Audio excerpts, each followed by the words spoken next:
Hello, everybody. Welcome back to Shang-Chi Bricks. I am Alex, and I have seen Toy Story 5. So let's rank all 6 Toy Story movies. I am including Lightyear on this list, so yeah, let's get started into the ranking. Before we start, I will preface by saying that this is going to be an unedited video due to some stupid storage stuff on my iPad. A lot of my videos have been unedited recently without any pictures. This one doesn't really need pictures besides the movie posters, but if you do want to hear my kind of written thoughts, I am looking at my letterbox reviews as reference of what to remember to say my thoughts of. So yeah, go check out my letterbox account, Shang-Chi Bricks. I think I have a link for it in the description for my channel. But yeah. Another thing is I did watch all the Toy Story movies before I watched Toy Story 5. So yeah, I did prepare myself for this video. So yeah, let's jump into it. Alright, so in 6th place, in very last place, is going to be Lightyear. Now, I'll preface by saying this, that I actually enjoy this film a lot.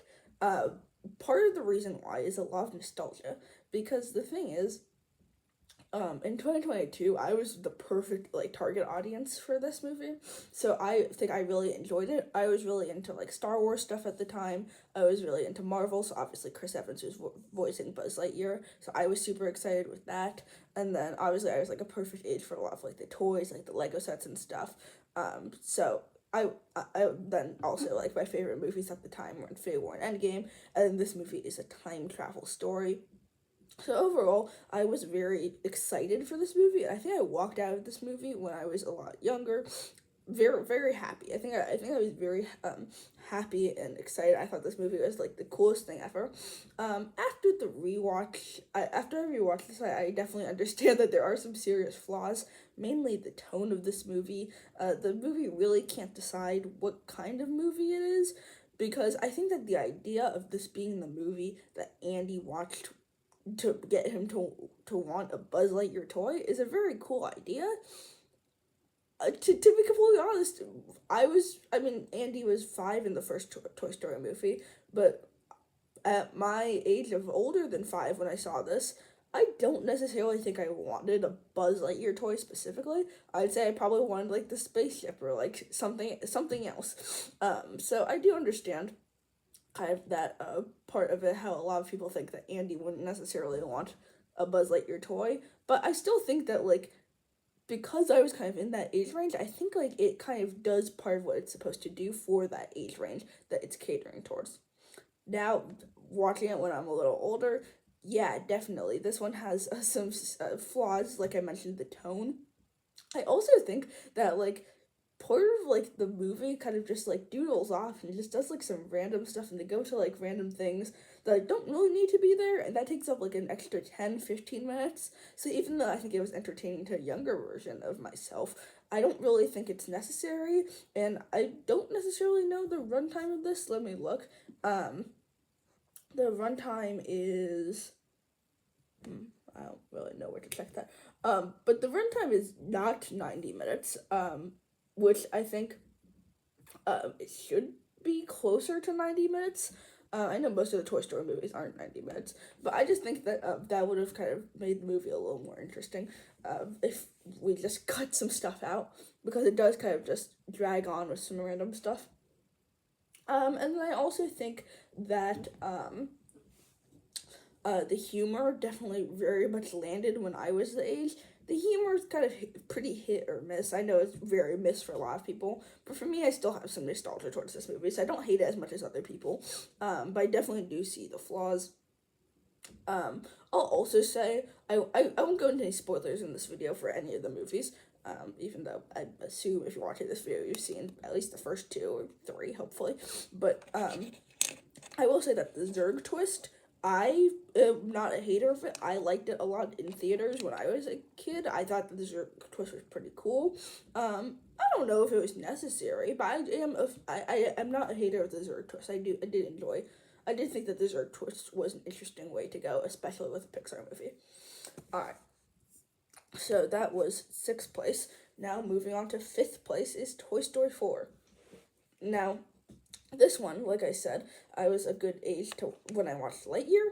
I was also a very good age when I watched Toy Story 4. The Toy Story movies were my favorite, so I was very, very excited. And this is one where I actually got a lot of the toys afterwards. So obviously, I think I watched this in theaters multiple times. I watched it at home multiple times, and I think as a kid I liked it, and I think as a little bit older, as a teenager, I think I like it. I still like it, not as much, but yeah, we'll discuss it a little bit here. Now, I think that the best way to describe it is just that the epilogue for Woody is very, very nice in this movie. I think this is kind of like the last Woody focused movie I want there to be, because I think after this movie, Woody's focus is kind of clearly over. Um, I do think that like part like the humor of this movie still holds up a little bit. I do think that there are some like genuinely really funny moments. And I do think this is probably one of the more witty Toy Story movies. But anyways, I do think I did say I wasn't going to go into any spoilers, but I did think that the ending with Woody was very, very nice, and still to this day makes me tear up, which I wasn't necessarily expecting. But I do think that there is a lot of good in here. Um, I think the main thing that drags it down for me is Gabby. To be completely honest, I think her motives and her like background and story make a lot of sense for the Toy Story franchise, like a toy that just wants to be played with. Um, and a toy that kind of just wants to have her own owner, and like just wants to be like what Woody has been for multiple owners now. I just think something about like the I don't know, because like Barbies have been around in Barbies have been around in the Toy Story world for since Toy Story 2, and I don't really have a problem with them. But something about Gabby is so creepy to me that like it kind of just takes me out of the movie, and like I know people say that she's not as diabolical of a villain as Lotso, but like her like dummies and stuff, like they just I think they're just kind of way too out of place for the movie. They're way too creepy. Um, I really like I think Gabby's motives, and like I think it fits the Toy Story franchise well. What doesn't fit the Toy Story franchise well is I think the execution of just like I think she's just way too creepy. I remember being terrified of her and the dummies when I was younger, and I saw this movie, and I'm still pretty scared of them now. So I don't know. I just think that I don't know how they would have done it. I know there's the whole thing with the voice box.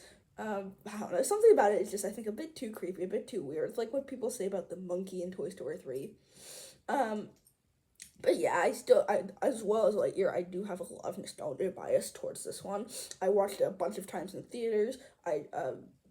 Duke Kaboom is like one of my favorite characters in all of fiction. I'm not joking about that. I think a lot of the new characters were a lot of fun.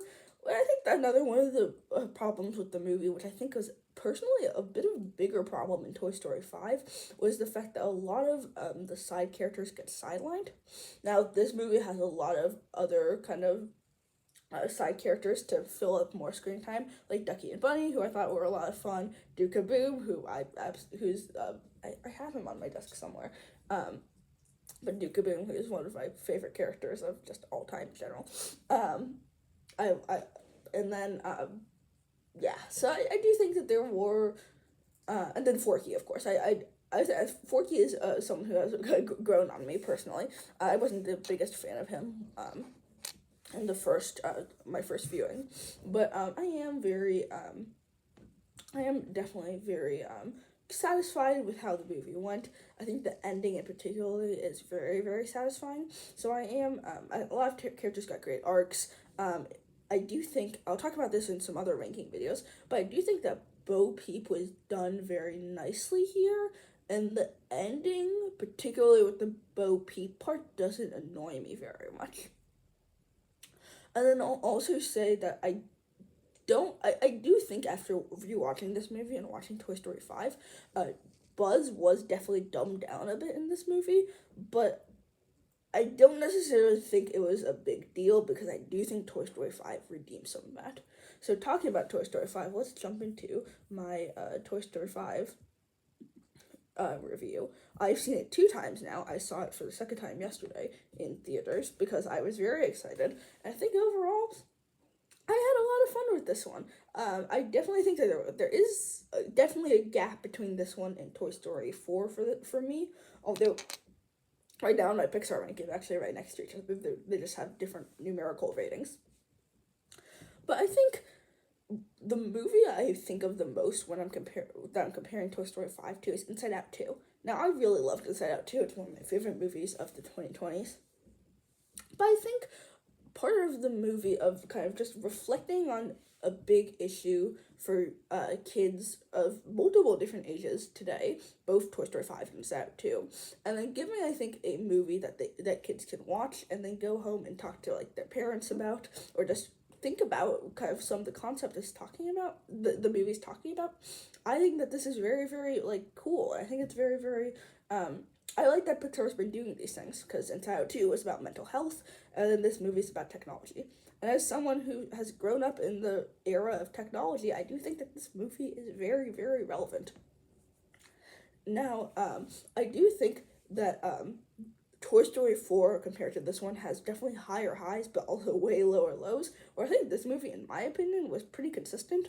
I know a lot of people had a problem with the first half of there not being like I think a lot of people had problems with everything felt too scattershot.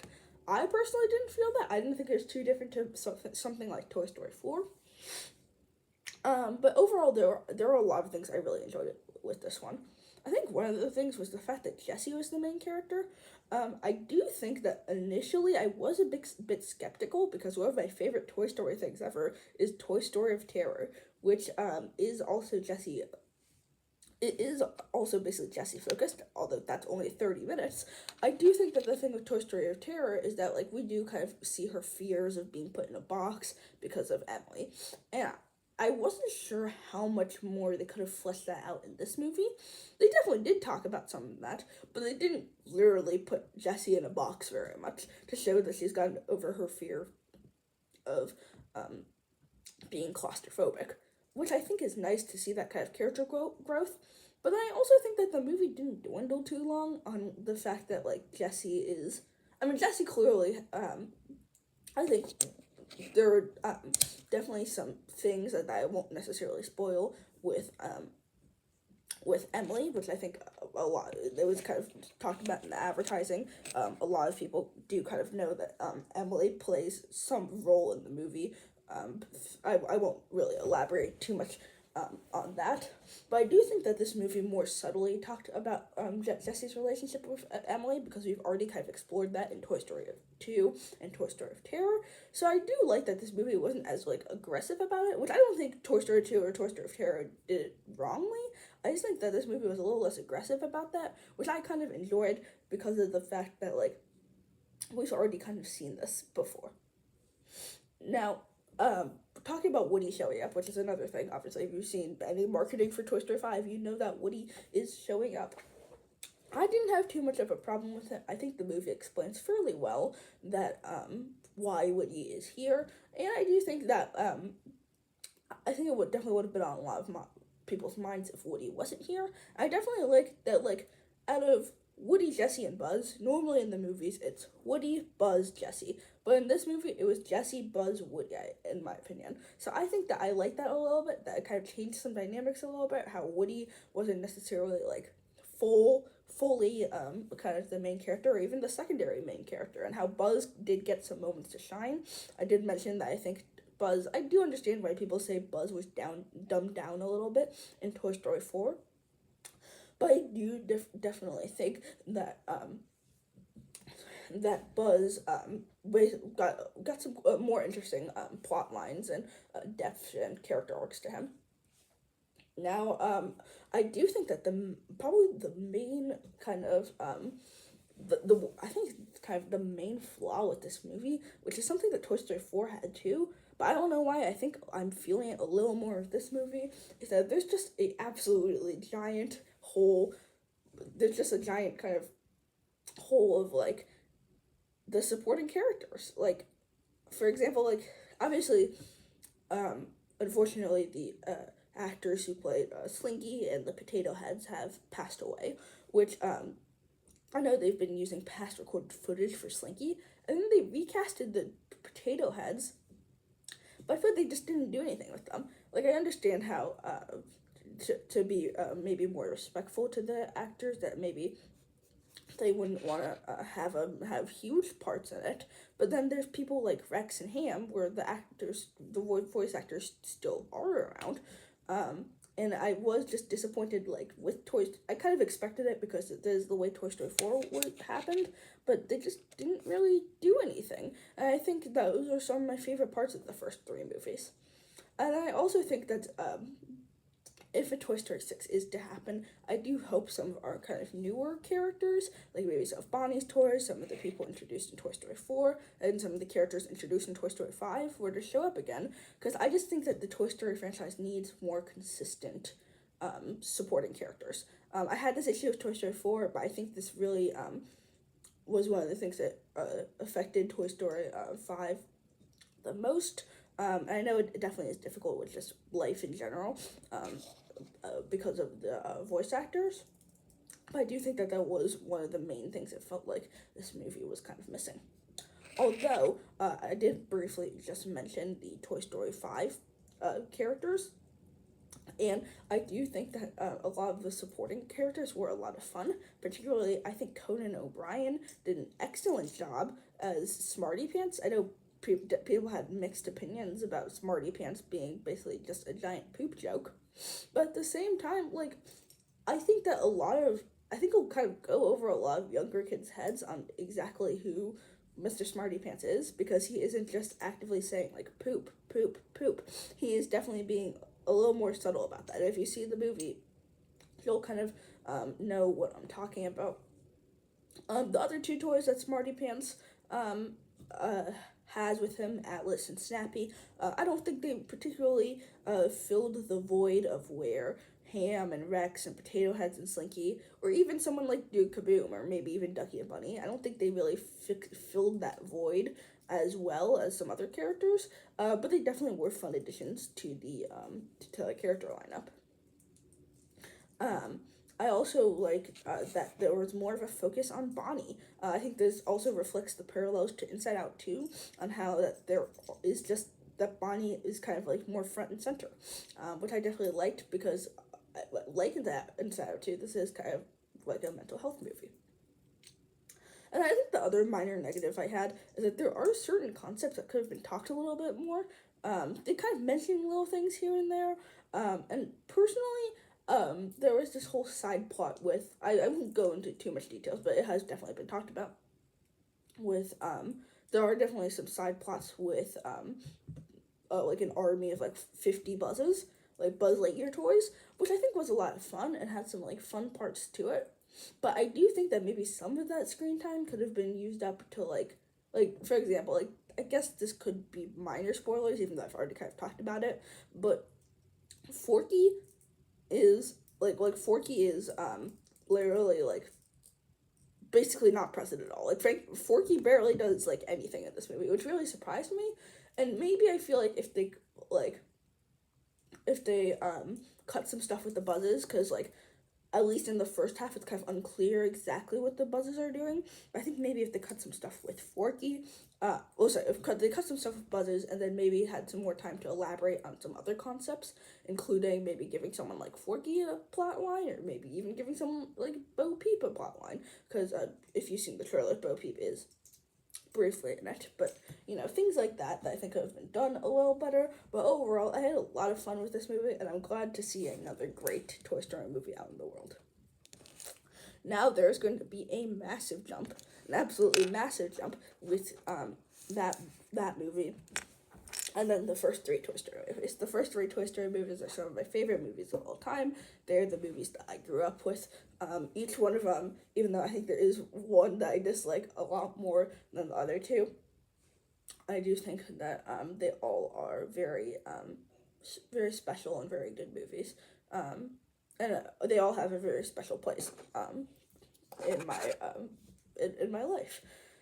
The third So in third place, I'm losing my voice a little bit because I've been talking for 20 minutes straight. So in third place is Toy Story 2, which I think I dislike more than the first and third movie. I'll say that I think that rewatching the movie, I did see a lot more good in it that I think I did. I think there's more things to appreciate about it. For example, I do think that a lot of the side characters, which I mentioned their absences in 4 and 5, I think a lot of the side characters shine really nicely in this movie. And I think if you talk about the first movie, a lot of the people, like Mr. Potato Head, like Mr. Potato Head is kind of an antagonistic he has an antagonistic presence, but I feel like in this movie, like he's still cracking like similar jokes as he is in the first movie, but I feel like he's also becoming more like likable and stuff. And I think a lot of these characters got a lot more likable. And like one of my favorite parts of the Toy Story franchise as a whole is like all the side characters: Rex, Ham, Slinky, the aliens, and the potato heads. And I just think that this movie was, I think probably you could argue used the side characters best, but then all like the supporting characters best. But then they all had something to do, and they were all really funny. And I think they just made they just made the side characters a lot more enjoyable. Now I do think Al's Al as like a villain is kind of a fun thing to have like a toy collector. And then when we get to the whole Woody's Roundup gang, I do think that I had somewhat mixed feelings with like Jesse and maybe like Prospector. But I do think that they have definitely grown on me. I do think that Jessie may have been a bit too aggressive in some ways. Like I just think that she was very, very, I don't know. I guess like, aggressive is the right word. Kind of. She is just very, very kind of hyped up and very, very. I feel like it can be maybe a bit too much, at least in Toy Story 2. Because to be clear, after Toy Story 5, I respect Jessie a lot more now, and I like Jessie a lot more. I just think that in Toy Story 2, she maybe came off as a bit too aggressive, but obviously I love the shorts like Toy Story of Terror, which is one of my favorite Toy Story things ever, and then Toy Story 3, and she didn't really do much in Toy Story 4, but a lot of those things I do think fixed Jessie a lot, and fixed kind of the tone of Jessie compared to other characters. I think, once again, I am assuming you've seen at least the first two Toy Story movies if you've made it this far in the video, but I will say that I think Prospector, Stinky Pete, is a pretty solid villain. I think he is, kind of being stuck in the box and stuff. I don't think he's the most interesting Toy Story villain. I don't even think, even though we kind of see his motives, unlike Sid, I do think like Sid is just kind of a more interesting kind of terrorizing villain than Prospector. But you know, I still think Prospector is fun, and I also like the idea to bring Zurg in there. I think there's a lot of fun with the relationship between the Zurg toy and kind of just all Buzz Lightyear toys, as we see in some other movies. So I do really like that Zurg's in here, and then I think it is a nice addition to Woody's kind of motivations to always be there for Andy. Um, yeah, I do like Toy Story 2 a lot. It's just there's like little things here and there, which like when I was younger, I just didn't watch this on repeat as much as I did for the first and third ones. And the first and third ones are both 5-star movies in my opinion. If you look at my Letterboxd account, I only have 10 5-star movies, so that is very, very rare for me to have. But I love those movies. I love all three of them very much. And even though I may sound a little more negative about Toy Story 2, if you look at my Pixar rankings on Letterboxd, it's still like in 7th place, which is pretty good for Pixar, which is like probably my favorite franchise of all time. So I do like Toy Story 2 a lot, just not as much as the first three. Sorry, not as much as 1 and 3, because it is part of the first three. Alright, so then second place, we have the first movie, Toy Story 1. I love this movie very much. I think the idea of showing the lives of toys and like what toys do when humans are gone was something that kind of, when I was younger, very much not affected me, but I think like whenever I would play with my toys, I'd kind of imagine like if I had to go to the bathroom or I had to go eat dinner or something, they'd be like kind of running around and like playing and doing all these things without me. So I think when I was younger, that this movie did mean a lot to me. This first one in particular, because we also get to see Woody and Buzz kind of meet each other, and their relationship with each other is hilarious. It's absolutely awesome. Um, I do think that their relationship is really, really great. Um, yeah, I do think if I was to to find a flaw of this movie, which is hard to do, is the fact that maybe some of the side characters are a bit too antagonistic. I know that they like Mr. Potato Head has an antagonistic presence, but yeah, I think that's like just very, very minor. Just something I noticed when I rewatched this movie. Now, another thing that I found kind of interesting is I kind of forgot how funny the first one is. The first one is honestly just as hilarious as 2 and 3. You can argue that maybe 2 is a little funnier, but I think that the first one holds up on the humor, and there's a lot more adult jokes in it, which is kind of funny. But I guess since it is the first movie of Pixar, that's kind of what you get there. It is a little more experimental in some ways, but it's just an absolutely classic story. I love it so much. And I think it's just a movie that will always be very special to me. Now moving on to what I think is probably my top 2 movies of all. I don't know why I did this. My top 2 movies of all time. Right now, I can't really decide which one I like better. Avengers: Infinity War or Toy Story 3. If you look at my top 4 on Letterboxd, you see both of them in the top 4. So I think right now they are both tied for first place for me, which may sound crazy to other people, but these are the movies that I grew up on. But, so, I will say Toy Story 3 is just, rewatching it, I think I just love it so much. I think it's just so, the movie for me just so consistently, like, makes me really happy, but just makes me, like, feel all the emotions really well as well. I love it very much. I think it takes the best parts of the first and second movie and kind of combines them together. I think it takes the relationship with the toys from kind of Toy Story 1 with Woody and Buzz.